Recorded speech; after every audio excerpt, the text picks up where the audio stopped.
વિરામ બાદ નજર અન્ય સમાચારો પર કરીએ તો જામનગરમાં આગામી 12 થી 20 ફેબ્રુઆરી 2026 દરમિયાન વિશ્વ કક્ષાનો અશ્વમેઘ મહાયજ્ઞ મહોત્સવ 2026નું આયોજન કરવામાં આવ્યું છે।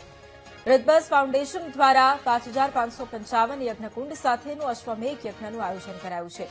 જો કે અશ્વમેઘ મહાયજ્ઞ મહોત્સવ દરમિયાન 21થી વધુ વિશ્વ રેકોર્ડ સ્થાપવાનો પ્રયાસ પણ કરવામાં આવશે।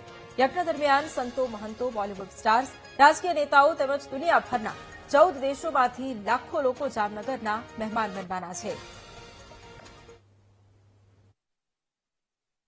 અશ્વમેઘ યજ્ઞ જે વિશ્વમાં સૌપ્રથમ અને વિશ્વનો સૌથી મોટો જે યજ્ઞ મહોત્સવ જામનગરની ધરતી પર થવા જઈ રહ્યો છે, એ મહોત્સવનું આજે અમે દ્વારકાધીશ ભગવાનના ચરણોમાં અમે આમંત્રણ પણ આપ્યું છે અને પ્રાર્થના પણ કરી છે।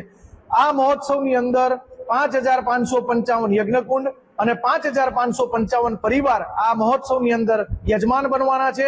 સાથે સાથે 1250 થી વધારે આચાર્યો અહીંયા આગળ મંત્રોચ્ચાર કરશે।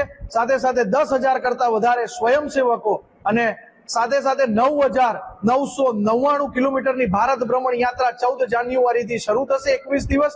આ મહોત્સવની અંદર સમગ્ર વિશ્વની અંદરથી તમામ લોકો 14 કરતા વધારે દેશોની અંદરથી ઉપસ્થિત થવાના છે। આ મહોત્સવની અંદર હિન્દુ સનાતન સંસ્કૃતિને અને સમગ્ર ભારત દેશને વિશ્વગુરુ બનાવવા હેતુથી આ મહોત્સવની અંદર ભારતીય સંસ્કૃતિને ઉજાગર કરવા હેતુથી આ જામનગરની ધરતી પર રિદ્બસ ફાઉન્ડેશન દ્વારા આયોજિત અશ્વમેઘ યજ્ઞની અંદર અમે સૌ સનાતન હિન્દુ ધર્મના લોકો જે અહીંયા આગળ ભારતમાં વસે છે, આ ભારતની બહાર વસે છે, સૌને અમે આમંત્રણ આપીએ છીએ। સાથે